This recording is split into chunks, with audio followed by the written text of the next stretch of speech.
You're listening to The Disconnect, a podcast about anxiety and how it disconnects you from your normal self. We're here to share our journey and help you through yours to show you you're not alone. And now, your hosts, Austin Grant and Lindsey Jones.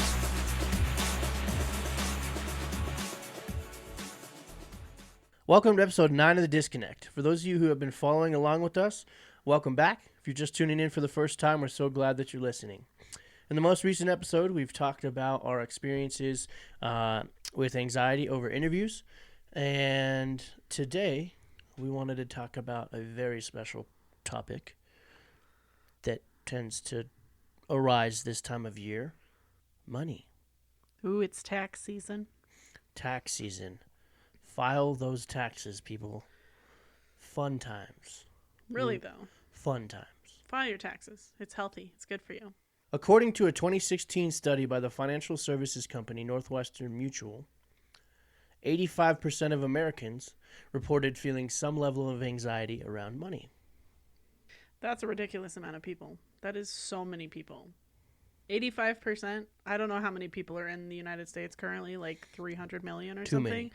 But like 85% of that, that's crazy. That's like you walk into a room and 3 out of 4 people experience anxiety around money. That's not good. There's 2 of us in here right now, so that means one and... most of the other person? Yeah. Maybe like my left foot doesn't experience anxiety around money, but the rest of me does.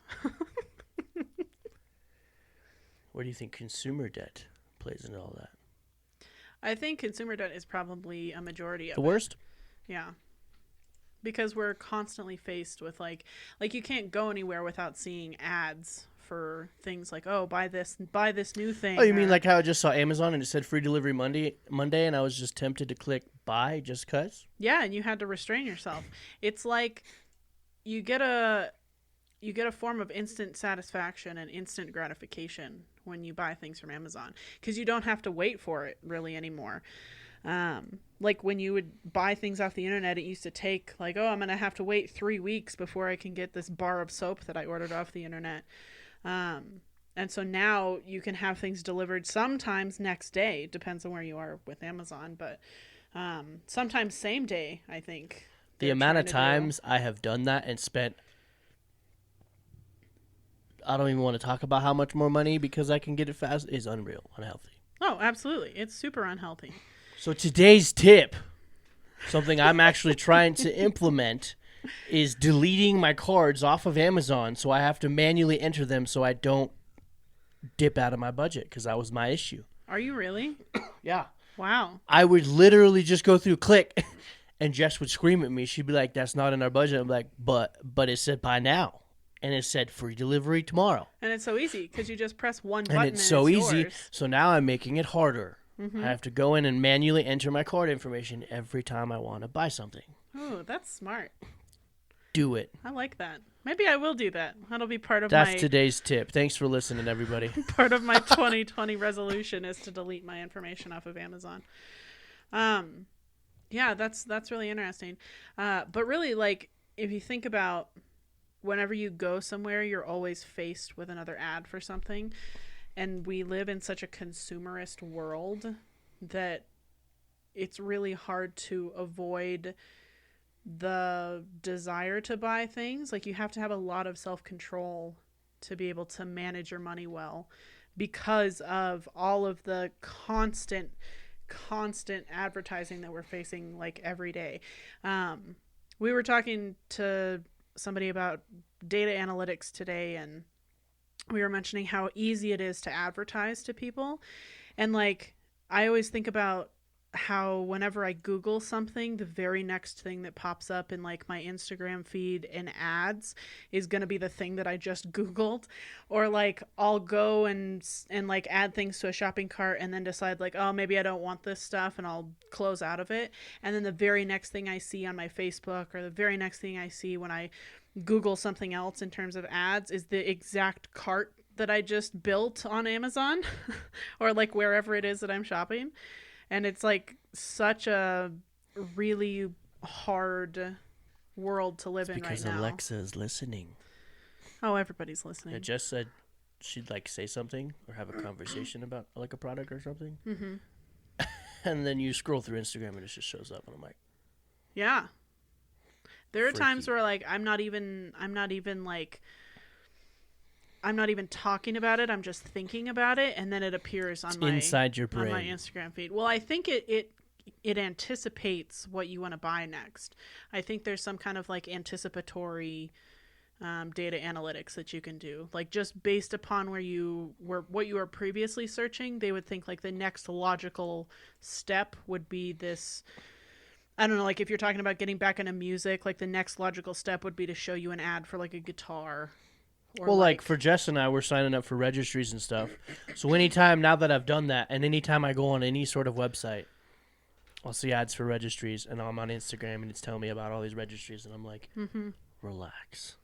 Yeah, so it's really hard to be able to create a savings plan and to create like stability for the future when you're constantly faced with all of these ads and instant gratification in the world that we live in. So we found an article on WebMD. It's written by Seth Gillihan. He's a clinical psychologist. Actually, pretty interested in some of his stuff. And this article, it's not like I don't know, when I was like reading it, it's not like your typical like way to relieve anxiety about money or tips to reduce anxiety about money. Your make a budget, track your spend, like those basic things that I feel like everybody says.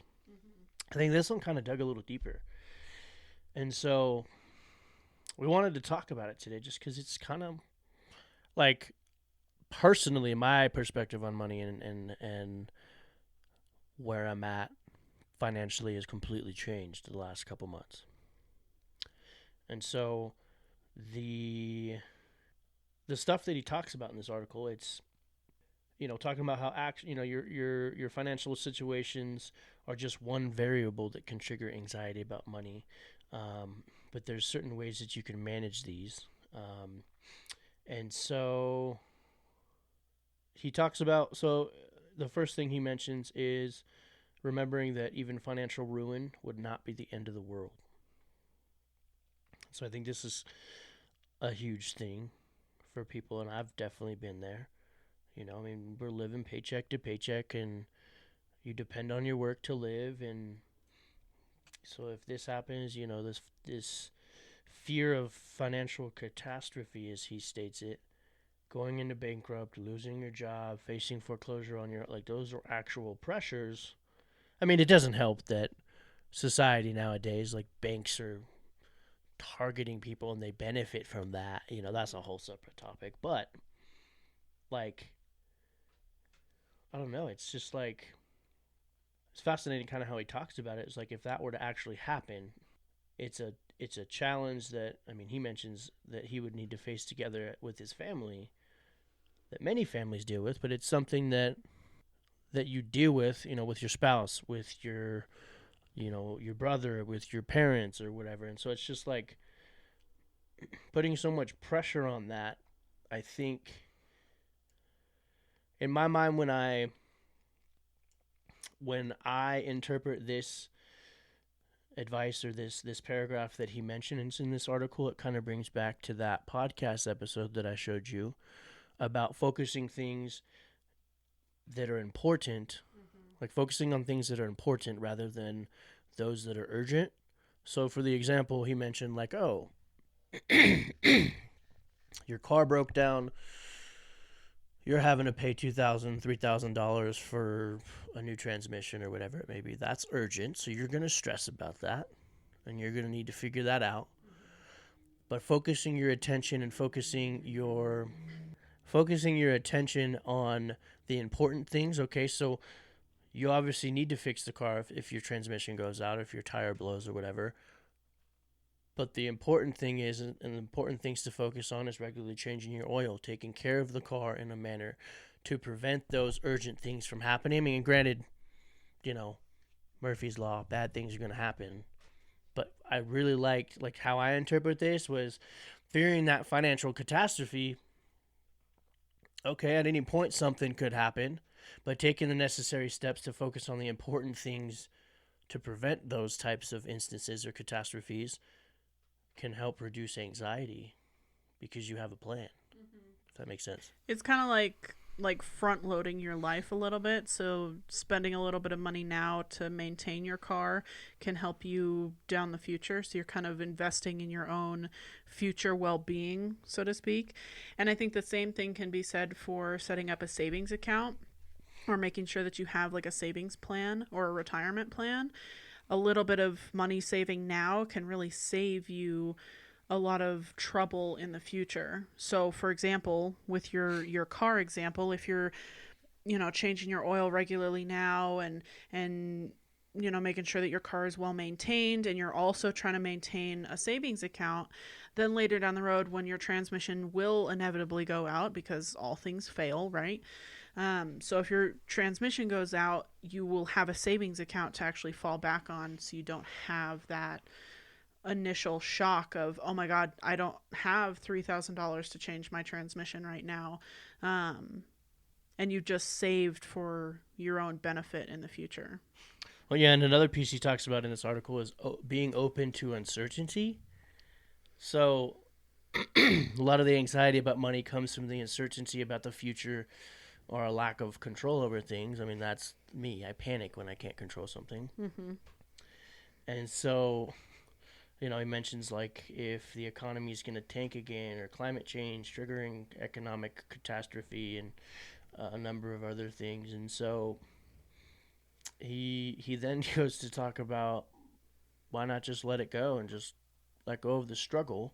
Uncertainty is what makes life an adventure, he says. And so I think that piece to it, like we've said, things are going to happen. Mm-hmm.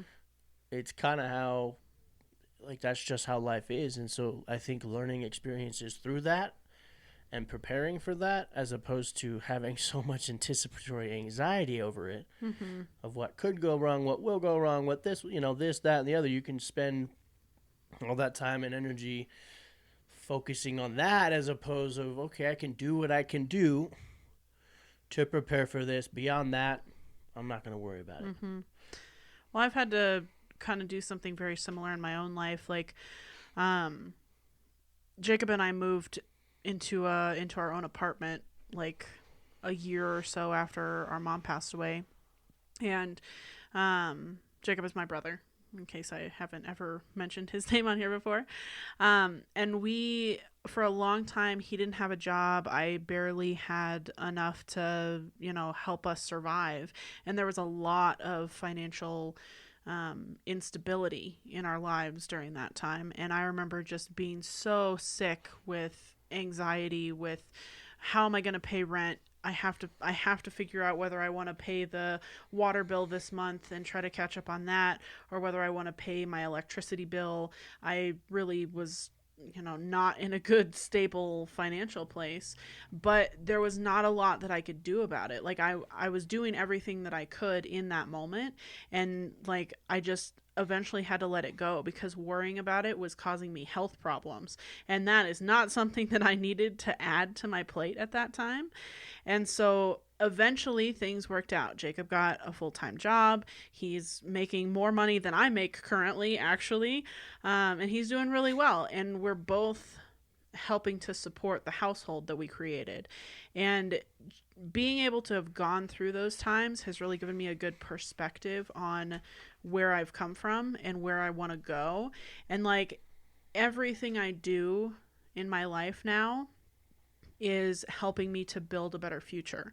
So the savings account that I have, the desire to go out and get takeout food, and I make the conscious decision to make food at home. Any little bit that I can save and really create like that safety net that I didn't have for so long is really where I'm going. And that really just helps me for the future and helps me be better prepared. And I had to go through those times to really help myself understand like just how important it is to have a safety net. Well, I like the fact that you mentioned Jacob, and during those times you couldn't put him on the street. You're not just going to leave him high and dry. You know, you're going to work hard, and you're gonna you put all that stress on yourself. You did what you could to survive and take care of both you and your brother. And that ties perfectly in. Like, my favorite piece of this article is when he talks about building relationships.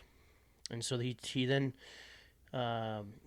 talks about how we fret about money because we want to be financially secure and make sure that if the stock market crashes, financial system goes upside down, or whatever it is you're putting your faith in money, and you have a grasp and you have a control and you have a good budget for those types of things, that you'll be okay. But then he really goes and talks a little bit deeper about investing in relationships. And so he says,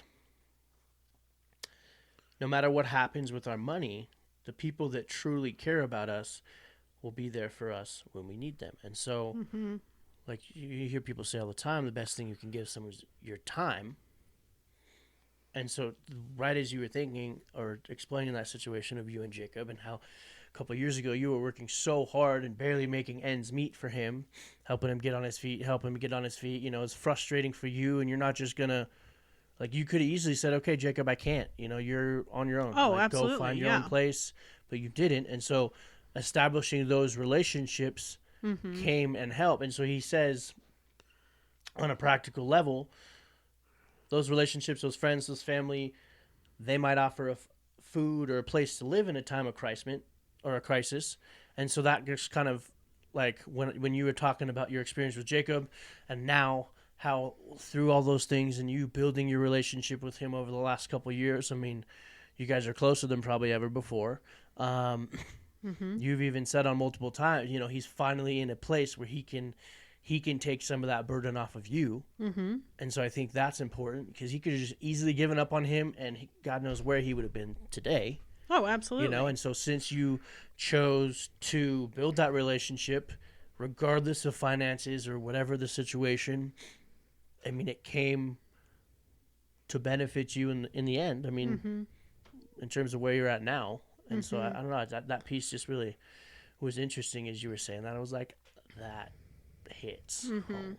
Well, I think, like, not only with family members, like, at that time we didn't have a car either, and so one of my really good friends was talking to me about, like, hey, you should probably try to get a car, because, you know, we were riding our bicycles everywhere, doing everything we could to save money here and there, and she talked me into getting a car. And we went to the dealership. She drove me to the dealership, and I had a little bit of money saved up to where I could do a down payment on a car, but it was $500 short of what they needed. And the lady at the dealership told me that, and I was, like, so upset. Like, I did not know what I was going to do. Like, I'd put, like, a lot of my faith in the fact that, like, maybe I could get a car. Like, I had my hopes up, you know? And I just remember sitting there being like, well, I don't have $500 extra to throw at this, so I guess I'll go without, right? Like, I don't have an option. And I will never, ever, ever, ever forget that my friend gave me $500 with the promise that I would pay her back, to help me get that car. And she helped me with the rest of that down payment. And I will never, for the rest of my entire life, forget that kindness. And, like, you have to surround yourself with people who are willing to have your back like that. Like, she didn't have to help me buy this car, right? She had no responsibility to help me with my life.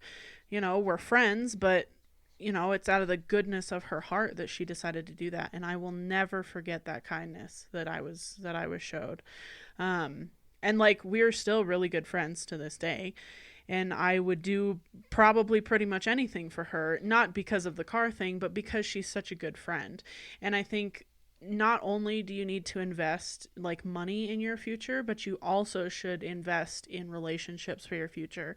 So figure out the people who you want to be on your side when you're going through these difficult situations, and surround yourself with those people, people who can help you through those hard times, people who can be a support system for you. And I know it's really hard to make the decision to cut people out of your life, but I've had to do it several times with people who they were not helping me at all. It was just hindering me. Their relationship was just hurting me in the long run. And one of the hardest things I've had to do is cut relationships like that out of my life, like cut toxic relationships out of my life. But in the long run, it's allowed me to make room for more beneficial relationships, like my friend who, helped me out in a time of need. And you just have to surround yourself with people like that. And I like that you mentioned, like, in that situation, that's something you'll always remember, So she was in a space or in a spot where she was able to do that for you, and it meant the world, And so those of you that follow us on social media, last Wednesday, not this past week, but the week before, one of the wellness tips that we'd shared was the importance. The article talked about how volunteering may be good for the body and mind, but in a sense, what that article was getting at is the best way you can help yourself is to help others. And so through that, it's like it takes the kind of focus off of you. And so I think in that moment, your friend saw the need, and I mean, you see it whenever you've done something like that for someone. Mm-hmm.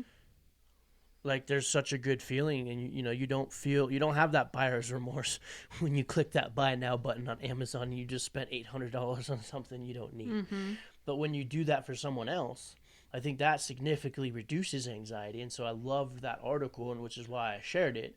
But that's immediately what I thought of when you mentioned that experience with the car, because that changed your life, and whether $500 was a lot to that person or not, completely changed your life. And, that is kind of the important piece to it. So I really do. You guys should check out this article. We're going to link it in the show notes. And well, there's actually as you were kind of talking about that, I remember that there was a study that they did at Stanford University. There's a psychologist there who did a study about the psychology of paying it forward, and she found that there's like this quote unquote Scrooge effect that people have in their lives. Like, you have a higher level of happiness if you are performing acts of kindness for other people in your life and you're really paying it forward, compared to people who don't do that, who people just focus on themselves.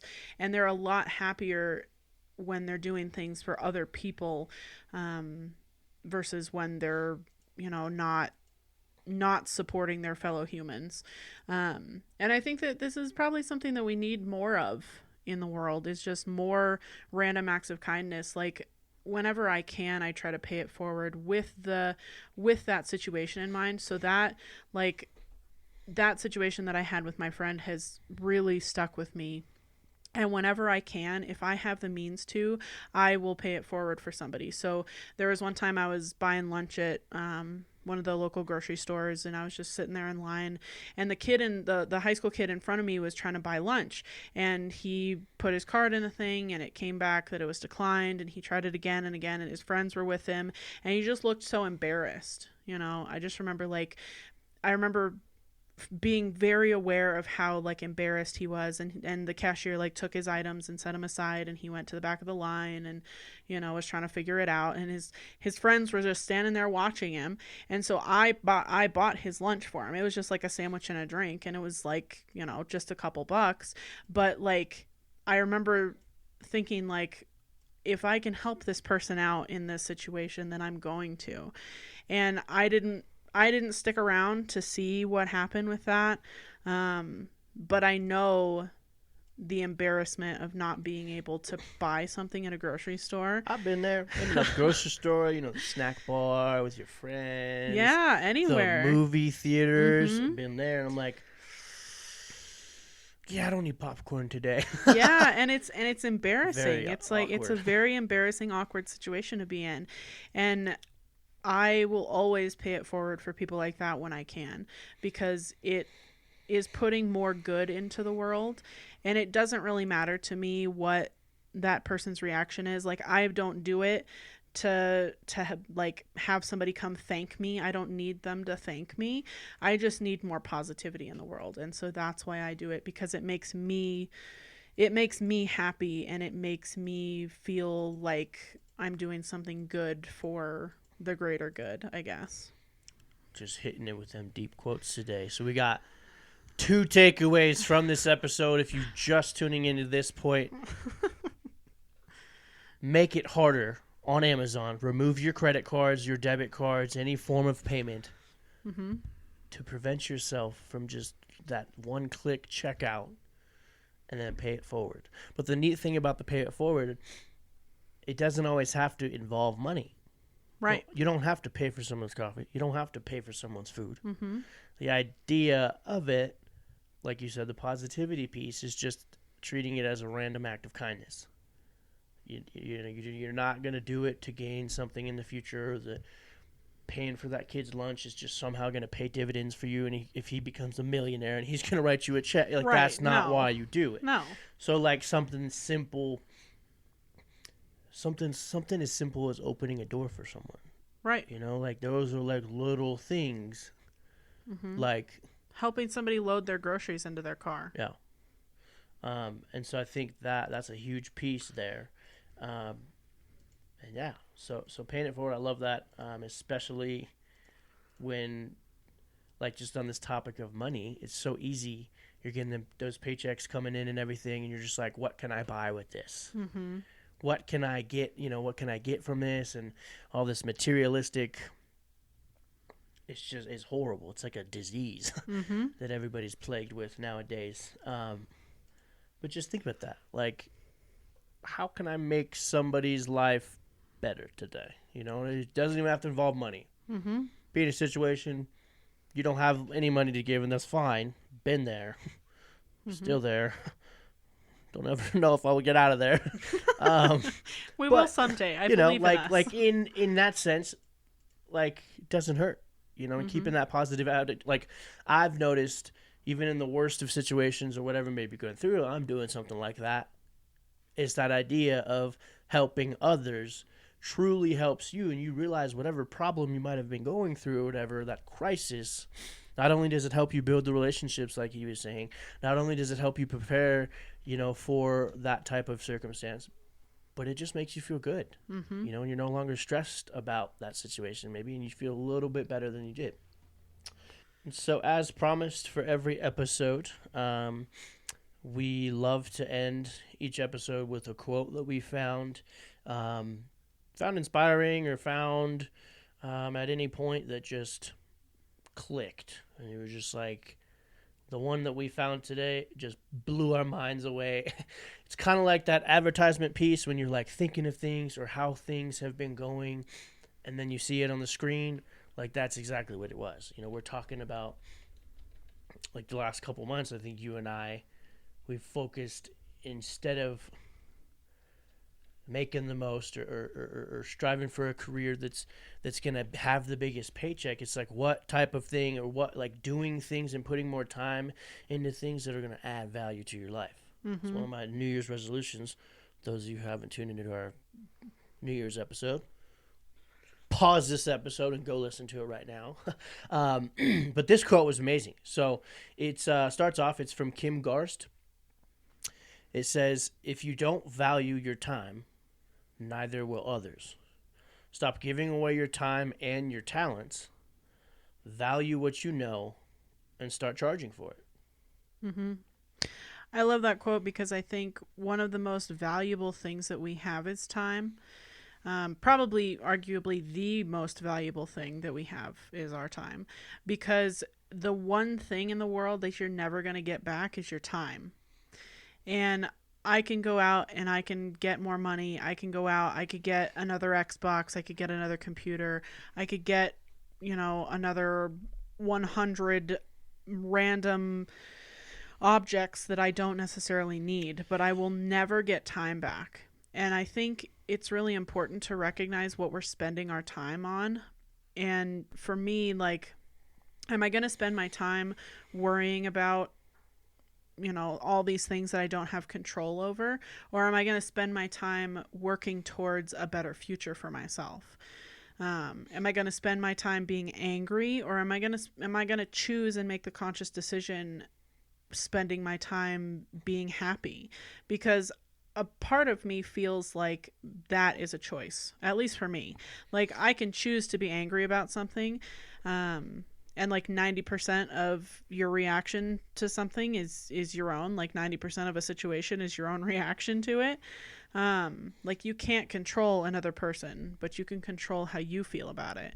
And I personally am not going to spend my most valuable commodity, which is my time, being angry about something that somebody else did. Like, that is pointless. That has no impact on improving my future.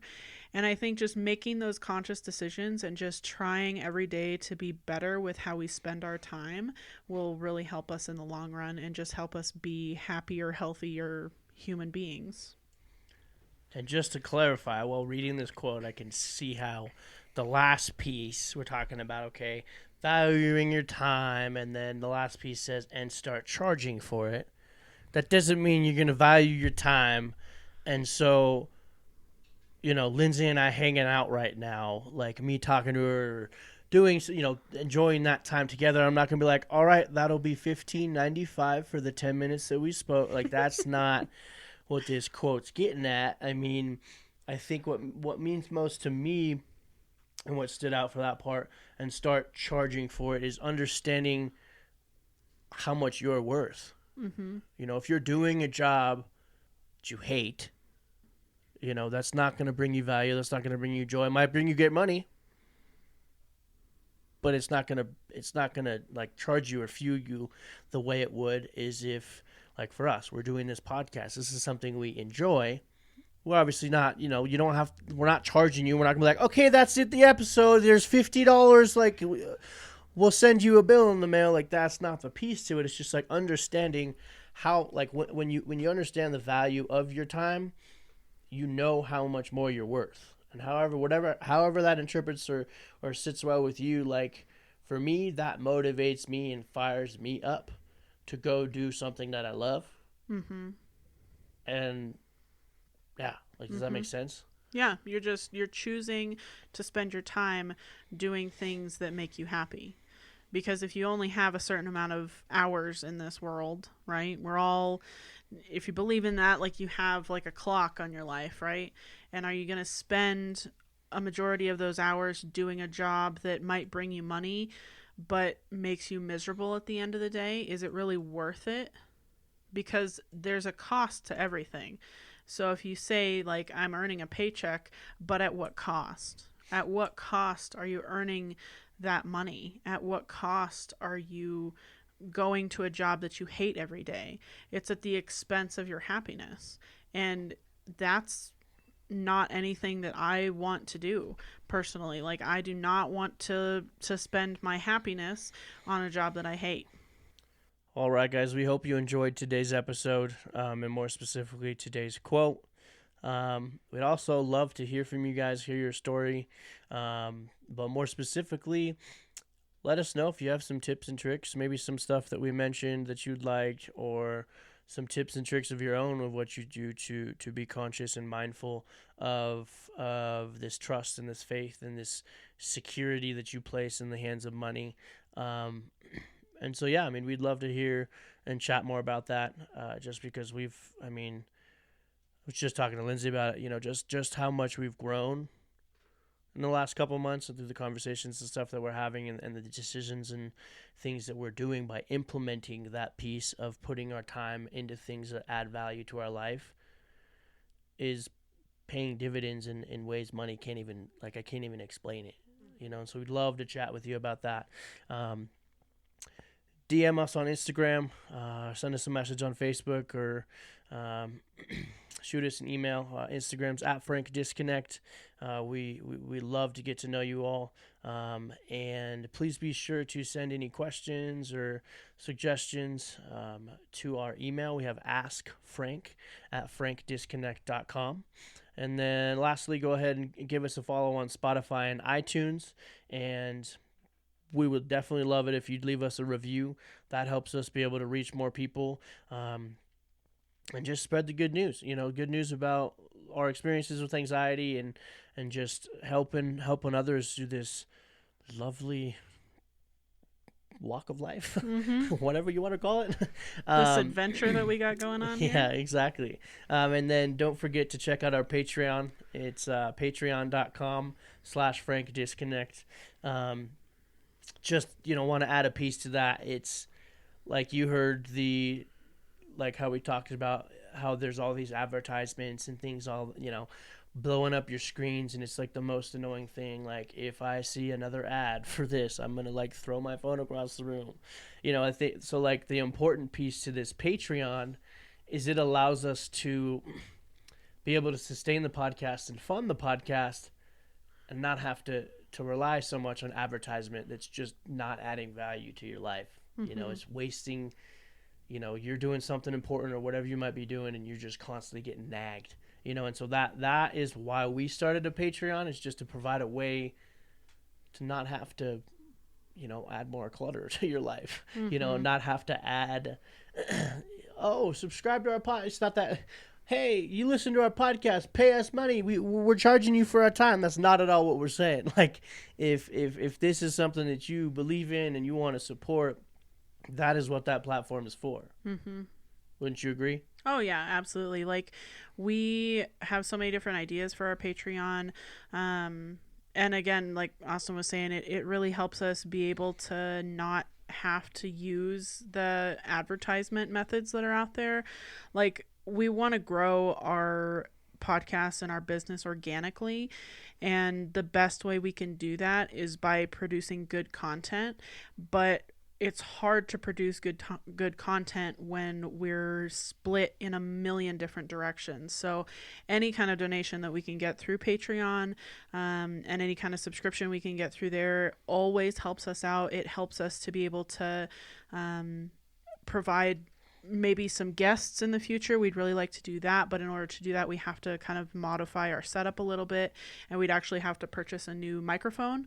So that's kind of one of our first goals on there, is to be able to have another guest and to be able to create better content, and to really focus on our content. So that's really the end goal of our Patreon, is to grow our business in a way that's sustainable, in a way that we can actually provide better content for the future. So we want to thank you all for listening. Tune in next time for another episode of The Disconnect.